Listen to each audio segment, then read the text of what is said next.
Bismillahirrahmanirrahim. Assalamu alaikum my dear students. I am Shahzad Wahid, your biology teacher, and we have started chapter number 10. और आज हम vertebrates की एक fascinating class discuss करने वाले हैं और उस क्लास का नाम है class Aves. When I was listening its pronunciation, तो मुझे दो किस्म की pronunciation मिली.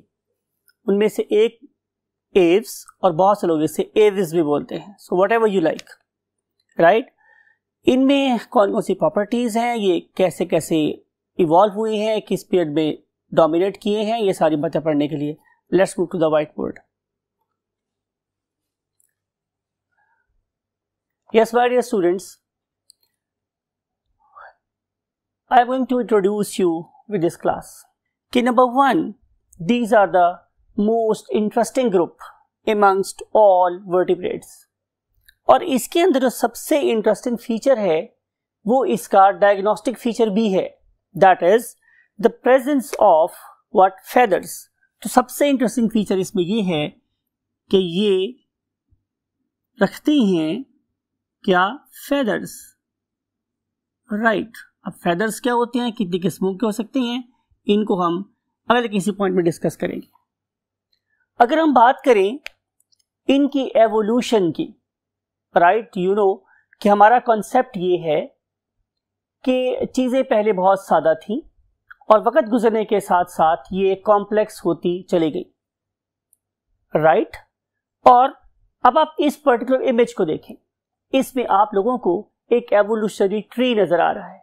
इस पर्टिकुलर ट्री में you can see very easily कि इन पर्टिकुलर ऑर्गेनिजम्स का, जिन्हें हम एव्स बोल रहे हैं या बर्ड्स बोल रहे हैं, they are basically reptilian in origin, right. और आपको पता है कि रेप्टाइल्स में हमारे पास एक ग्रुप था, उसका नाम क्या था, व्हाट, डायनासोर्स.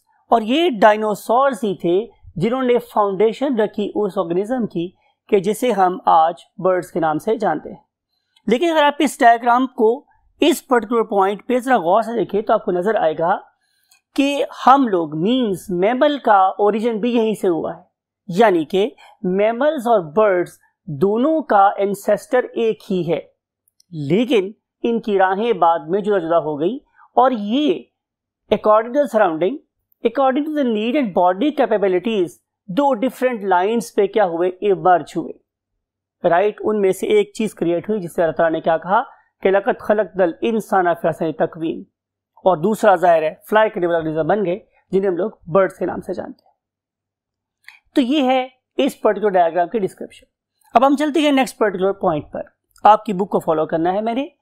तो बुक पे क्या लिखा हुआ है, अर्लीस्ट नोन एवियन फॉसिल, कि आप लोगों के पास जो सबसे प्रिमिटिव रिकॉर्ड मिलता है आप लोगों को किसका, एवियन फॉसिल का. तो हमें क्या करना पड़ेगा, डेफिनेटली हमें किसी सेडिमेंट्री रॉक के पास जाना पड़ेगा. एंड देन आप याद करें चैप्टर नंबर 1, मैंने आपसे ये बात कही थी कि हम किसी सेडिमेंट्री रॉक को ड्रिल करते हैं और ड्रिल करने के बाद हम उसमें डिफरेंट किस्म के सॉइल सैंपल निकालते हैं और उस पर्टिकुलर सॉइल सैंपल को फिर हम स्टडी करते हैं. तो आपको ये बड़ी बात भी बताई गई थी कि जो लेयर टॉप पर है इट इज़ मोर रिसेंट और जो लेयर डीपर इन पोजिशन है इट इज़ मोस्ट प्रिमिटिव. तो जब मैंने जुरासिक पीरियड की सेडिमेंट्री रॉक्स को स्टडी किया तो उसमें मुझे एक फॉसिल मिला, that is called as Archaeopteryx. लेकिन मैं आपको बोलने की गर्ज से, स्पेल याद करने की गर्ज से इसका एक और नाम बता रहा हूँ, that is called as Archaeopteryx.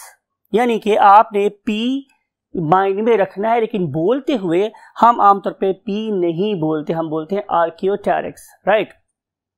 अब ये जो आर्कियोटेरिक्स है, जैसे मैंने पहले बोला कि it is basically you can से व्हाट, जुरासिक इन ओरिजिन.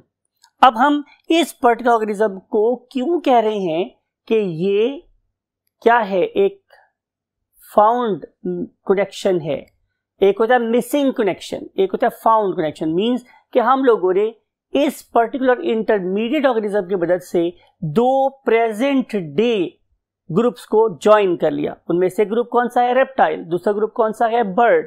तो ये कहीं एक दरमियान का ऑर्गेनिज्म है, एंड राइट. और ये जो दरमियान का ऑर्गेनिज्म है इसमें कुछ फीचर्स रेप्टाइल के पाए जाते हैं और कुछ फीचर्स बर्ड्स के पाए जाते हैं. आए हम उन पर्टिकुलर फीचर्स को देखते हैं और फिर कंक्लूड करेंगे कि वेदर हमने जो क्लेम किया है कि हमारे प्रेजेंट डे बर्ड्स कहाँ से ओरिजिनेट हुए हैं, from the reptiles and particularly categorically from the dinosaurs, वो सही है रही। सो उसके लिए हमें क्या लेना पड़ेगा, हमें एक ब्यूटीफुल इमेज का सहारा लेना पड़ेगा। ये पर्टिकुलरली वही इमेज है जो हम लोगों को डिफरेंट किस्म की बुक्स में नजर आता है, right. This very organism is basically what Archaeopteryx और आर्कियोप्टेरिक्स। इस आर्कियोप्टेरिक्स का जो साइज था माय डियर स्टूडेंट्स, लिखे एज यूजुअल मैंने आप लोगों के लिए क्या रखा है रेडी, डेफिनेटली फ्लो चार्ट और फ्लैश कार्ड। उसमें सबसे पहले लिखेंगे साइज के बारे में। तो इसके जो साइज था it was equal to the present day crow, यानी कि ये किसी कौवे के साइज के बराबर था, राइट। और अगर आप इसकी स्कल को देखें तो इसकी स्कल प्रेजेंट डे बर्ड जैसी है, राइट। मीन टू से कि ये लंबी सी है और इसके जो जॉज हैं they are something like the beak, beak की तरह से एक्सटेंडेड जॉज है। इसलिए मैं बोल रहा हूं कि इसका जो स्कल है it is very much similar to the present day birds. फिर इसकी जो आईज की पोजीशन है वो भी प्रेजेंट डे बर्ड्स जैसी ही है, राइट। तो अगर हम देखें तो हमें इसके अंदर एक और चीज नजर आती है, वो है presence of only one occipital condyle.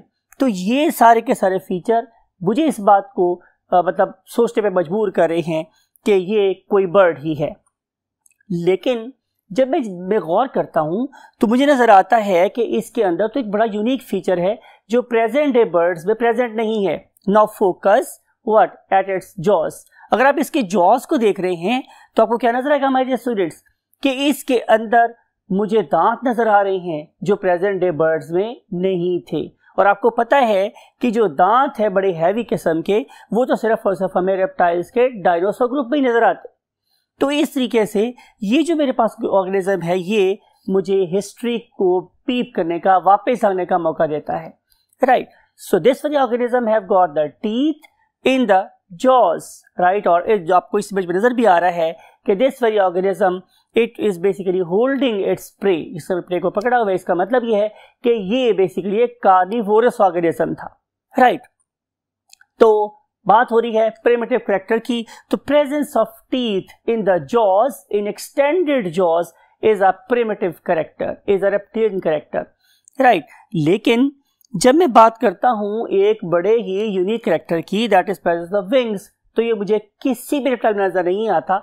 ये एक ऐसा एवोल्यूशनरी स्टेप था जो मुझे सिर्फ और सिर्फ किस में नजर आता है, कहां नजर आता है स्टूडेंट्स, डेफिनेटली आर्कियोप्टेरिक्स में।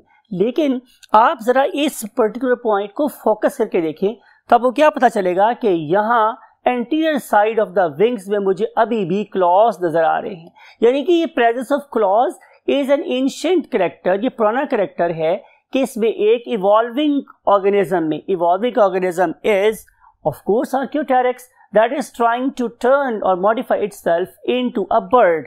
वो बर्ड में अपने को मॉडिफाई करना चाह रहा है लेकिन अभी भी उसके पास पुराने दौर की यादें उसके साथ जुड़ी हुई है। और वो क्या है, प्रेजेंस ऑफ द क्लॉज। कितने, 3 क्लॉज। आपने ये नंबर भी याद रखना है कि presence of 3 clause in the interior side of the wings.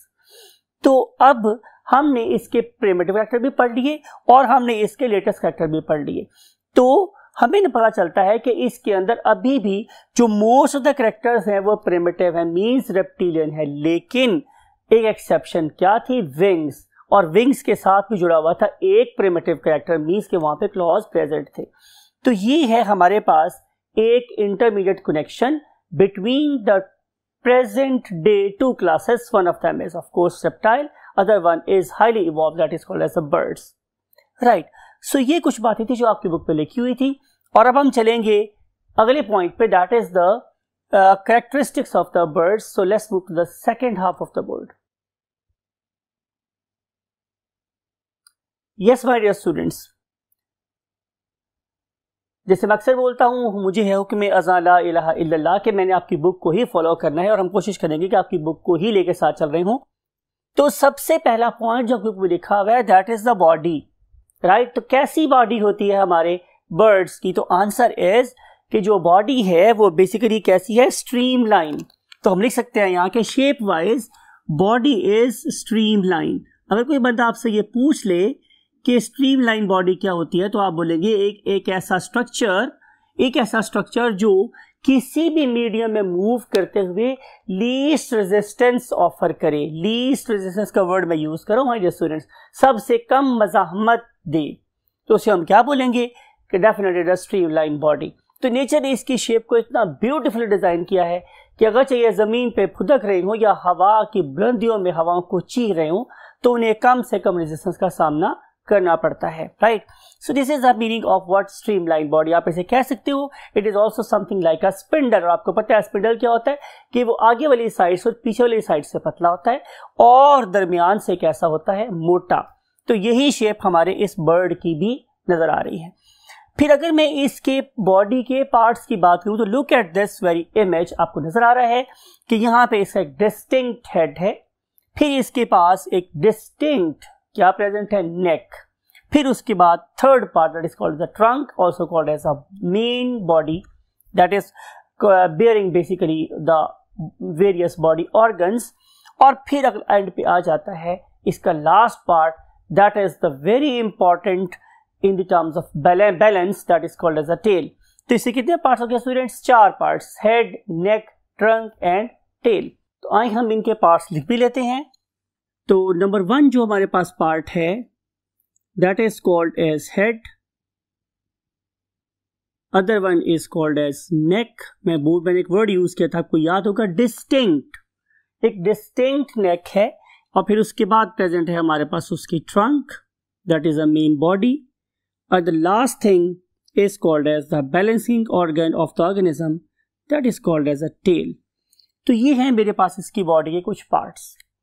Now we want to move to the next group, next you can say point in your book, और वो क्या है, थर्मोरेगुलेशन। आपको याद है कि मैंने कल आप लोगों से डिस्कस किया था क्लास रेप्टिलिया के बारे में, और हम लोगों ने उसके बहुत सारे फीचर्स की बात की थी कि उन पर्टिकुलर फीचर्स ने इन ऑर्गेनिजम्स को परफेक्ट लैंड ड्वेलर्स बना दिया था, लेकिन उनके अंदर अभी भी एक बहुत बड़ी खामी मौजूद थी। वो क्या थी, आपको याद है? एक्सेलेंट, आप बिल्कुल सही बात कर रहे हैं।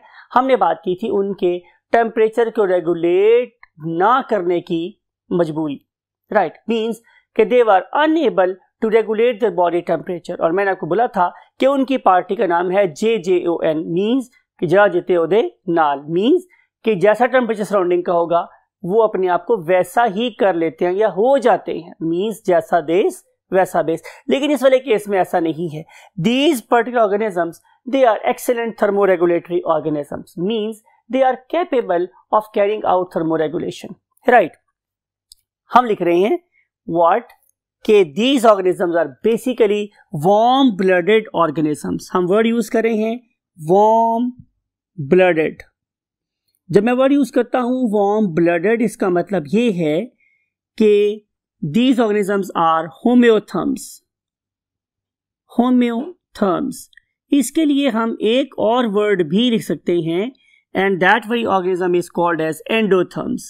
जब मैं वर्ड यूज करता हूं endotherm, तो इसका मतलब यह है कि इन ऑर्गेनिज्म के बॉडी में अपनी सफिशिएंट हीट प्रोड्यूस हो रही है inside, they are hot from inside, right. And now we want to jump to the next you can say point, that is called the limbs.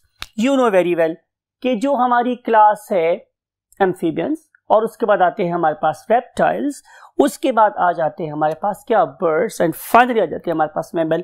All of them, इन सारों के अंदर एक property है common, you know very well, और वो property क्या है एग्जैक्टली कि all of them are tetrapods. इन सब की 4 बाजू टांगे हैं। तो these organisms they are also tetrapods. तो पहला पॉइंट लिख रहे हैं कि these organisms are tetrapods. Tetrapods 4 पांव वाले, राइट।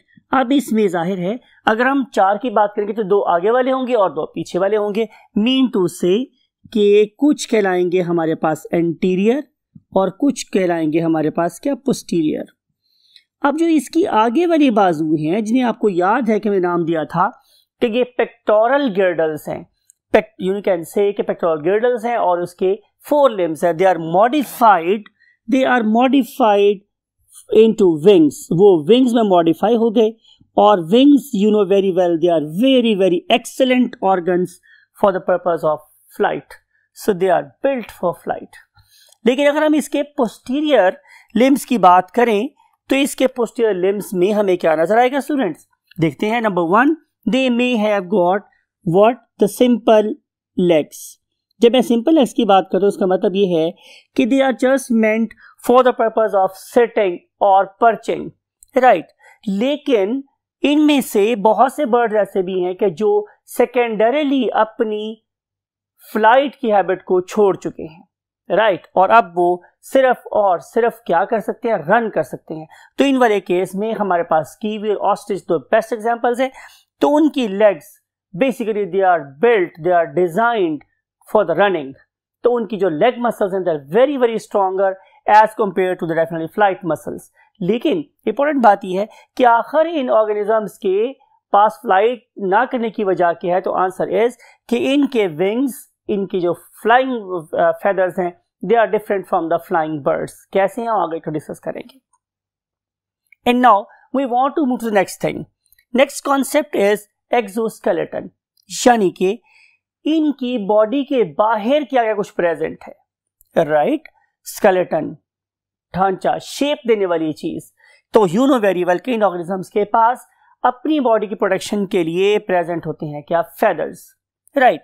तो यहां पे तो हम क्या लिखेंगे students? Answer is feathers, FEATHERS, feathers. और जो फेदर्स हैं वो मेरे पास 3 किस्म के होते हैं। नंबर 1, जो सबसे पहला फेदर है, ये किस लिए डिजाइंड है? Definitely for number 1 for the purpose of flight.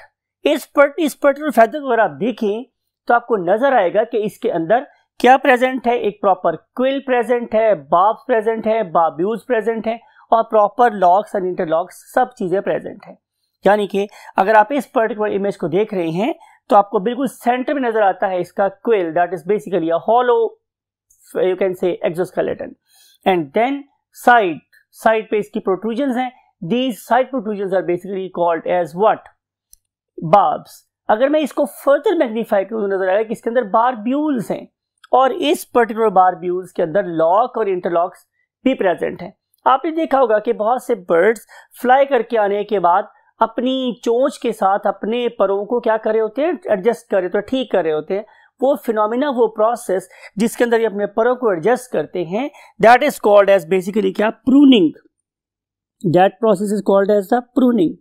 अब इस पर्टिकुलर प्रूनिंग में जाहिर है इनकी बीक्स तो रोल प्ले कर ही रही है, लेकिन जरा आप इस इमेज को देखें, इसमें आपको नजर आएगा कि इन बर्ड्स की बैक के ऊपर एक एल्फी टाइप, मैंने वर्ड यूज किया आप लोगों के साथ एल्फी टाइप, लेकिन basically it is an oily gland, oil gland. It is called as uropygial gland. इस यूरोपाइजियल ग्लैंड के अंदर क्या प्रेजेंट है? एक ऐसा ऑयल जो इनकी लॉक्स और इंटरलॉक्स को दोबारा से लॉकअप करने के काम आ सकता है। और अगर कोई डैमेज हुआ हो इस पर्टिकुलर बर्ड को ड्यूरिंग द फ्लाइट, और if it is a swimming bird, तो जब इसने स्विम किया, डाइव किया इनटू द वाटर, तो ये वाली हुक्स और लॉक्स एंड इंटरलॉक्स से डिस्टर्ब हो सकती हैं। तो ये वाले बर्ड्स दोबारा आके प्रूनिंग के जरिए से उस पर्टिकुलर एरर को रेक्टिफाई करते हैं, ठीक करते हैं, and they fly again, right. फिर इसके अलावा यूरोपाइजियल ग्लैंड की सेक्रेशन का एक काम और भी है कि ये किसी भी फेदर को एब्रेसिव डैमेज से बचाएंगे। जाहिर है फ्लाई करते हुए कभी बारिश हो सकती है, और जब वो पानी में डाइव करेंगे तभी बारिश हो सकती है। तो उसमें एसिडिक कोरोजन से बचाने का काम भी यही वाला ग्लैंड कर रहा होता है। तो इन पर्टिकुलर बर्ड्स को भी अल्लाह ने बहुत सारे फीचर से नवाजा हुआ है। अब हम बात करेंगे इनके एंडोस्केलेटन की, मीन्स इनके अंदर वाले स्केलेटन की। Why these birds can fly? इसके लिए सबसे जो बड़ी और इंपॉर्टेंट बात वो ये है स्टूडेंट्स कि इनका surface area to volume ratio बहुत ज्यादा है, यानी कि इनके अंदर जो अमाउंट ऑफ मैस है वो बहुत कम है, और जो इनका फैलाव है बहुत ज्यादा है। यानी कि अगर आप इस पर्टिकुलर बर्ड को देख रहे हैं तो इस पर्टिकुलर बर्ड में यू कैन सी कि इसका जो विंग स्पैन है it is very very high, लेकिन जो इसका वेट है it is not more than 2 ounce. तो अब देखिए कि इतने कम वजन को लिफ्ट करने के लिए तो इसको कितने ज्यादा बड़े फेदर दिए हुए। तो इस लिहाज से these organisms they are blessed with very less amount of mass. अब सवाल यह है कि अल्लाह रब्बुल इज्जत ने इन पर्टिकुलर बर्ड्स के मैस को किस किस तरीके से कम किया है, राइट। तो उसके लिए मेरे पास 2 आंसर है। नंबर 1 कि इनकी स्कल के अंदर बहुत बड़ी बड़ी कैविटीज हैं। Their skull is not as compact our skull is. इसमें बहुत बड़े बड़े क्या है, वेंट्रिकल्स हैं, साइनसेस हैं इसकी स्कल के अंदर, जिसकी वजह से इसकी स्कल बहुत ज्यादा हो गई, हल्की हो गया। प्लस इनकी जो बोन्स हैं इनको फ्यूज कर दिया गया है, और ताकि जो इंडिपेंडेंट बोन्स की थिकनेस है उसे भी कम कर दिया जाए, तो इनकी स्कल्स को बहुत लाइट बना दिया गया। प्लस अगर मैं इससे आगे चलूं तो आप इनके स्केलेटन के अंदर पीप करें तो आपको नजर आएगा कि इन पर्टिकुलर ऑर्गेनिजम्स की बोन्स बड़ी स्पेसिफिक हैं, और उन खास किस्म की बोन्स को जो यहाँ प्रेजेंट हैं हम लोग क्या नाम देते हैं students, pneumatic bones. Whenever we use a term pneumatic, P-N-E-U-M-A-T-I-C, pneumatic, तो न्यूमेटिक बोन्स की बात हो रही है। न्यूमेटिक बोन्स का मतलब होता है हमारे स्टूडेंट्स ऐसी बोन्स जो अंदर से हॉलो होती हैं। हॉलो भाई जाहिर है अगर आप अपनी बोन को देखोगे तो you know it is very compact from the outside, then it has a spongy layer, then it has what, bone marrow. ये सारी की सारी चीजें इस बर्ड के पास नहीं है, और उससे कंपैरिजन पे इसके जो flight muscles they are very very strong, तो it is very easy for this bird to have a lift, right. So to have the next, you can say, point or description, let's move to the next part of the word. Yes, my dear students, हम discuss करते हैं school के बारे में कि इन organism की जो स्कल है इट इज वेरी लार्ज, ये लार्ज है, ठीक है, लेकिन इट इज वेरी लाइट, ये बहुत हल्की है। लाइट और हल्के होने की वजह मेरे पास क्या है कि इसके पास बहुत बड़े बड़े साइनसेस हैं, कैविटीज हैं, और इसके अंदर जो बोन्स हैं वो फ्यूज्ड हैं। Bones are thin and fused, जिसकी वजह से इसकी स्कल कैसी हो गई है, काफी लाइट हो गई। प्लस अगर आप इसी स्कल को देखें तो आपको इसके अंदर बहुत बड़े बड़े ऑर्बिटल्स नजर आते हैं, राइट। फिर इसके जो जॉस है they are not very heavy, बल्कि वो मॉडिफाई हो गई हैं इनटू अ बीक। और इंपॉर्टेंट बात माय डियर स्टूडेंट्स ये है कि इस पर्टिकुलर बीक के अंदर किसी किस्म का कोई टीथ नहीं है। यू नो वेरी वेल कि मेरे स्कल के अंदर जो दांत हैं they are very very massive structures in terms of surface area to volume ratio. बहुत थोड़ी सी जगह पे इनके काफी ज्यादा मैस है, लेकिन अल्लाह ताला ने इन पर्टिकुलर लाइट ऑर्गेनिजम्स को फर्दर लाइट करने के लिए क्या किया कि उनकी बीक्स में से दांत ही निकाल लिए, राइट। और जो कुछ भी करना था जाहिर अल्लाह ने उसके लिए उनको एक और सुपीरियर ऑर्गन दे दिया, but teeth are absent in these organisms. Now we want to move to the next concept. Next concept is circulatory system. और अगर मैं सर्कुलेटरी सिस्टम की बात करूंगा तो इसमें भी आप ऐसा एवोल्यूशन के प्रोसेस को समझ रहे हैं। मैंने आपको बताई थी ये वाली बात कि फिश के केस में मेरे पास सिर्फ 2 चेंबर्स होते हैं, 1 एट्रियम एंड 1 वेंट्रिकल। लेकिन जब मैं एवोल्यूशन के प्रोसेस में फिशेस से आगे बढ़ा तो मेरी मुलाकात किससे हुई, एम्फीबियन से। तो ये जो हमारे मोहतरम एम्फीबियन साहब थे इनके पास क्या हुआ कि 2 एट्रिया बन गए, लेकिन वेंट्रिकल अभी भी एक ही रहा। लेकिन जब मैं एक स्टेप और आगे बढ़ा और मेरी मुलाकात किसी रेप्टाइल से हुई तो मुझे पता चला कि भाई उसके अंदर 2 एट्रियम तो है ही, लेकिन उसके साथ साथ अब इंटरवेंट्रिकुलर सेप्टम भी डेवलप होना शुरू हो गया, और इवेंचुअली क्रोकोडाइल्स के जाकर तो ये बिल्कुल परफेक्टली कंप्लीट हो गया। और हमारे पास एनिमल किंगडम में पहली मर्तबा प्योर ब्लड और इम्प्योर ब्लड बिल्कुल से क्या हो गए, सेपरेट हो गए। यही वाली बात यहाँ पर है कि they have got what, a perfect 4 chambered heart, perfect 4 chambered heart, right। Plus अल्लाह ताला की आप आर्किटेक्चर को देखें कि आप अपनी एफिशिएंसी को बढ़ाएं, लोड को कम करें, एफिशिएंसी को बढ़ाएं। यानी कि नेचर सिर्फ और सिर्फ हार्ट को एफिशिएंट नहीं कर रही, बल्कि वो डिस्ट्रीब्यूशन ऑफ ब्लड के लिए आर्टरीज और कैपिलरीज और वेन्स को भी एफिशिएंट करती चली जा रही। फॉर एग्जाम्पल अगर आप लोग इन ऑर्गेनिज्म को देखें तो unlike amphibians, unlike fishes, unlike reptiles, आप लोगों को यहाँ पे number of systemic arches, number of aortic arches, number of pulmonary arches बहुत रिड्यूस नजर आती है। यहाँ पे आप लोगों को सिर्फ और सिर्फ एक ही एओर्टिक आर्च नजर आती है, ओनली 1 और सिंगल एओर्टिक आर्च। और ये जो सिंगल एओर्टिक आर्च है it is basically present only on the right side. ये बड़ा इंपॉर्टेंट पॉइंट है जो आपने याद रखना है कि यहाँ पे सिर्फ और सिर्फ राइट एओर्टिक आर्च प्रेजेंट है, और अगर आप इसको और स्पेसिफिकली कहना चाहें तो बताएंगे कि इसमें राइट एओर्टा प्रेजेंट है और लेफ्ट एओर्टा प्रेजेंट नहीं होता। आगे चल के आप देखेंगे माय डियर स्टूडेंट्स कि इस पर्टिकुलर सिस्टम को और फर्दर सिंप्लीफाई करके नेचर ने क्या किया कि इनके जो रिप्रोडक्टिव ऑर्गन्स को भी कम कर दिया, राइट। तो इस लिहाज से डिस्ट्रीब्यूशन ऑफ ब्लड का काम और कम हो गया, इनके लाइट होने की एबिलिटी और ज्यादा इंक्रीज हो गई या बढ़ गई। Next point is respiratory system. इस पर्टिकुलर सिस्टम को हम बहुत डिटेल से चैप्टर नंबर 13 में पढ़ेंगे, लेकिन बाहर यहां पे भी कुछ बातें आपको बताना बहुत जरूरी है। सबसे पहली बात मेरे पास क्या है कि परहैप्स इस जमीन के फेस पे सबसे ज्यादा efficient respiratory system in organism का प्रेजेंट होता है। इन ऑर्गेनिज्म के रेस्पिरेटरी सिस्टम में क्या क्या चीजें प्रेजेंट होती हैं, आए हम उनके नाम लिखते हैं। नंबर 1, जो सबसे पहली चीज हमारे डियर स्टूडेंट्स वो है लंग्स। डेफिनेटली इनके पास लंग्स आर प्रेजेंट, लेकिन ये लंग्स हमारे लंग्स जैसे नहीं है। These lungs are not spongy, compressible like our lungs, बल्कि इनके जो lungs होते हैं they are very very rigid in structure, right? In rigid lungs के अंदर प्रेजेंट होती हैं बहुत ही स्पेसिफिक गैस एक्सचेंजिंग ट्यूब्यूल्स, जिन्हें हम लोग नाम देते हैं parabronchi.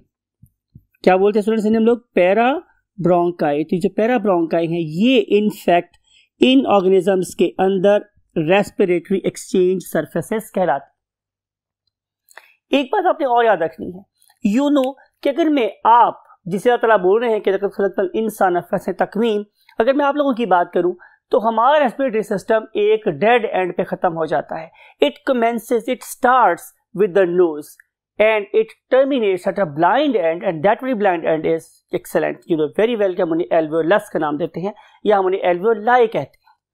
That is a dead end of the respiratory system। लेकिन इन organisms के अंदर there is no dead end, इनके पास कोई dead end नहीं होता, no dead end, right। बल्कि नेचर ने क्या किया हुआ है, नेचर ने इनके लंग्स के साथ क्या लगा दी है, फर्दर एक्सटेंशंस लगा दी, राइट। तो इनके पास क्या प्रेजेंट होती हैं, इनके पास हैं प्रेजेंट 5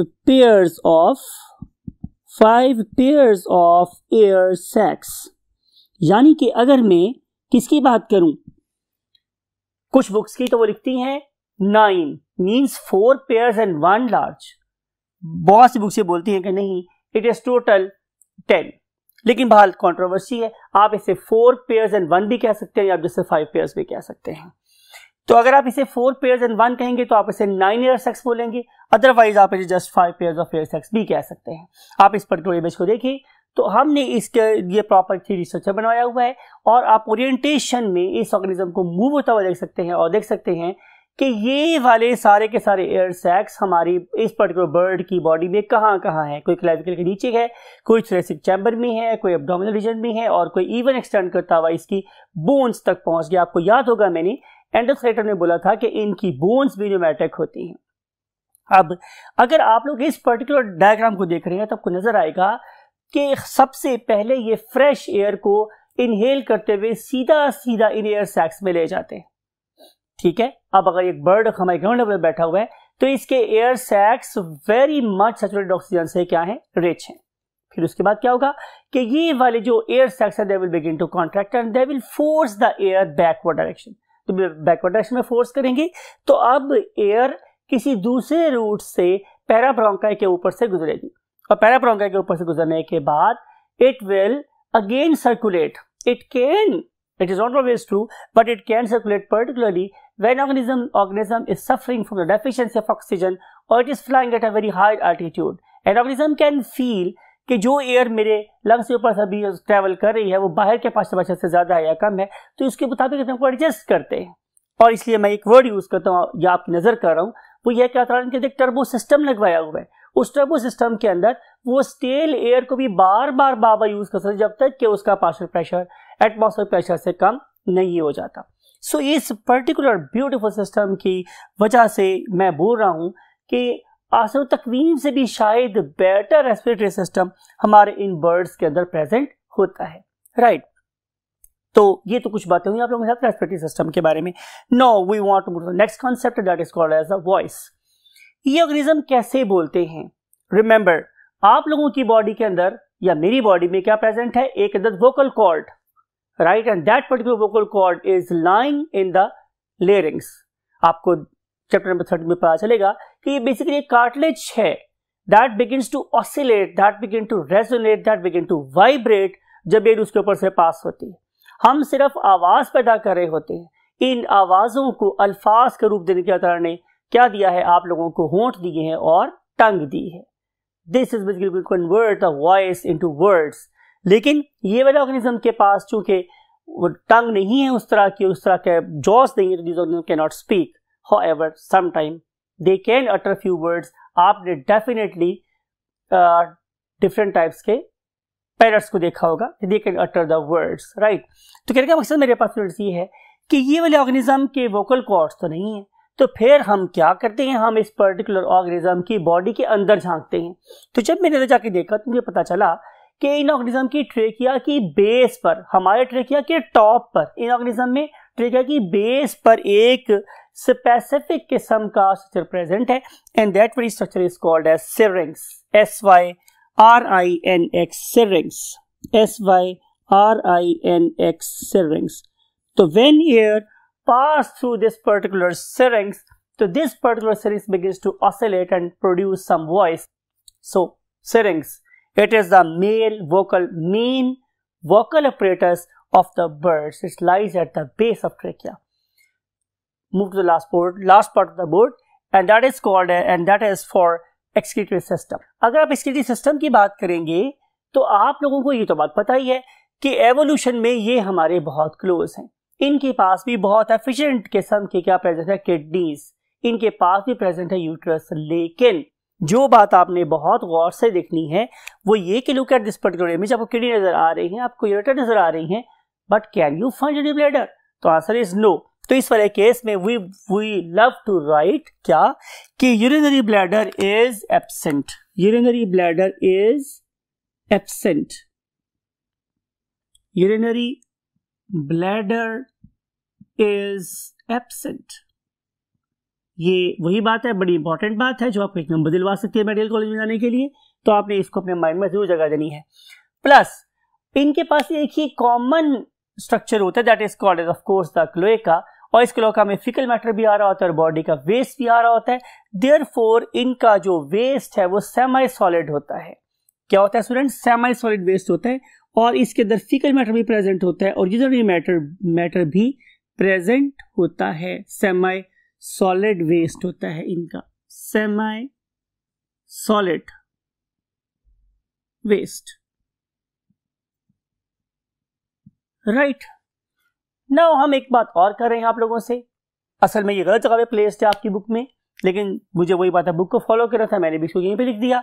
वो वर्ड क्या है? गिजर्ड। अब मैंने आपको याद होगा कि मैंने जब बीक पढ़ाई थी तो मैंने आपसे ये वर्ड कहे थे कि इनकी बीक में दांत नहीं होते।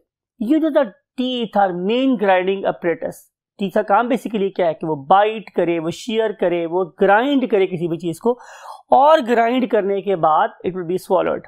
लेकिन अगर आप इन ऑर्गेनिज्म को देखें तो इनमें तो टीथ है ही नहीं, तो फिर अल्लाह ने क्या किया? इनको एक और मोर एफिशिएंट ग्राइंडिंग अपरेटस दिया, and that very efficient grinding apparatus is what? The gizzard. ये उसका रिजर्वायर भी है और इनका गिजर्ड भी है, सॉरी इनका ग्राइंडिंग अपरेटस भी है।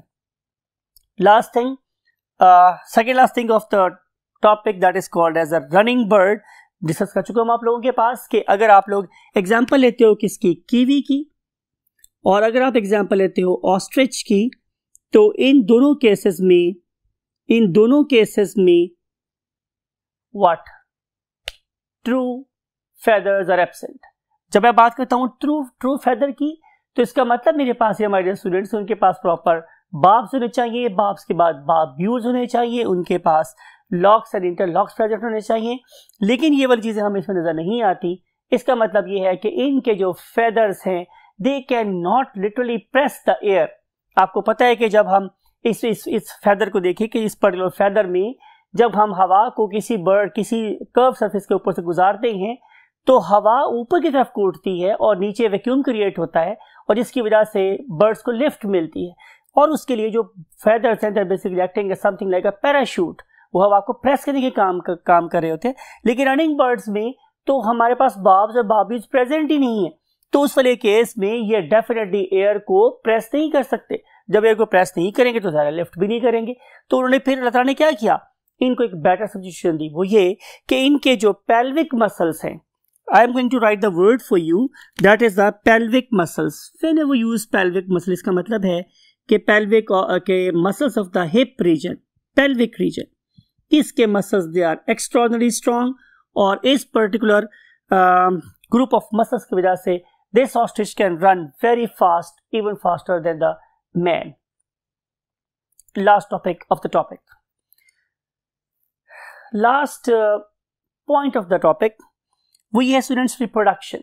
रिप्रोडक्शन के बारे में कुछ बातें आप लोगों से हम करेंगे, ज़्यादा पॉइंट्स पर लिख रखे हैं हम लोगों ने। Number 1 sexes, and you know कि हमारे बर्ड्स में सेक्सेस आर सेपरेट। सेक्सेस कैसे हैं मेरे पास, सेपरेट, यानी कि आप लोग मेल क्रो को और फीमेल क्रो को पहचान सकते हैं, आप लोग मेल पैरट और फीमेल पैरट को पहचान सकते हैं, आप लोग मेल स्पैरो और फीमेल स्पैरो को पहचान सकते हैं। फ्यू केसेस में सेक्सुअल डाइमॉर्फिज्म मींस के इनकी डिस्क्रिप्शन बहुत आसान होती है, लेकिन कुछ केसेस में you have to have very expert eye. और अगर हम बात करेंगे इनकी फर्टिलाइजेशन की, तो fertilization is internal, fertilization is internal. However इस वाले केस में भी true penis is still absent, true penis is still absent. तो यहां पर भी एक रिवर्सेबल बाहर निकलने वाला स्पर्माथिका होता है, that is basically filled with the sperms, और इस पर्टिकुलर स्पर्म को इस पर्टिकुलर सैक के थ्रू इवर्ट करके फीमेल बॉडी में ट्रांसफर कर दिया जाता है। But fertilization is internal, and that very female is going to lay the fertilized eggs, right. सारे स्पर्म फीमेल बॉडी में चले गए हैं तो they will fertilize an egg, और उसके लिए मैंने एक वर्ड लिखा हुआ है, टाइप ऑफ द एग। जो एग हमारे बर्ड्स में पाया जाता है उसको हम लोग नाम देते हैं what, megalecithal egg, megalecithal egg. Whenever we say mega, mega का मतलब होता है बहुत बड़ा, और लेसिथल का मतलब होता है यूक, अमाउंट ऑफ लिपिड। तो यहाँ पे बहुत ही ज्यादा अमाउंट ऑफ यॉक प्रेजेंट होती है इन ऑर्गेनिज्म के एग में। आप लोग रोज मेरा ख्याल है कि एक अंडा खाते होंगे या आपको खाना चाहिए, तो उसमें जो येलो पार्ट है इज बेसिकली द लेसिथल और the yolky part of the egg. और आपको ये वाली बात भी पता है कि इस पर्टिकुलर एग में प्रॉपर वही 3 चीजें प्रेजेंट होगी जो मैंने कल भी पढ़ी थी, means amnion, chorion and allantois, और के फंक्शन भी पढ़े थे, protection, respiration and storage of the waste products. तो इस लिहाज से इनका एग भी बहुत ज़्यादा स्पेशली डिजाइंड है, और इसको डिहाइड्रेशन से बचाने के लिए इनके ऊपर प्रॉपर कैलकेरियस शेल प्रेजेंट है। आपको याद है कि कल वाले एग्स में shell was leathery, right, but in this case the shell is calcareous, it is even superior than the eggs of the what, reptiles. And last thing is, जैसे मैंने डिस्कस किया था आप लोगों के साथ कि आपकी बुक में लिखा हुआ है कि नंबर ऑफ ओवरीज ये कम हो गई हैं। नंबर ऑफ ओवरीज यहाँ पे सिर्फ कितनी है, 1। There is only 1 ovary in case of most of the birds, but still there is an exception, and exception is the most favorite bird of the Allama Iqbal rahmatullah alayh, that is the Shaheen. In case of the eagles, both ovaries are present, but in rest of the birds there is only 1 ovary. But even there is no damage to the continuity of the race, because this 1 ovary is producing more number of eggs per unit time, and it is a continuous process, and this particular female can lay many fertilized eggs in its life and continue the race on the face of earth. So that's all about the birds. इसी दुआ के साथ कि आपको इस lecture का definitely कोई फ़ायदा होना चाहिए, और आप इससे जो इंपॉर्टेंट पॉइंट्स उसको माइंड में रखें, और बोर्ड में आने वाले जो MCQ टाइप क्वेश्चंस होते हैं उसके लिए इसमें से इंपॉर्टेंट पॉइंट्स को सर्कल करें, कॉपी पे लेके नोट करें, और may Allah help you to achieve your final destination, that is to be a doctor. तमाम मुस्बत ख्वाहिशात के साथ I want to say goodbye to you. Allah Hafiz.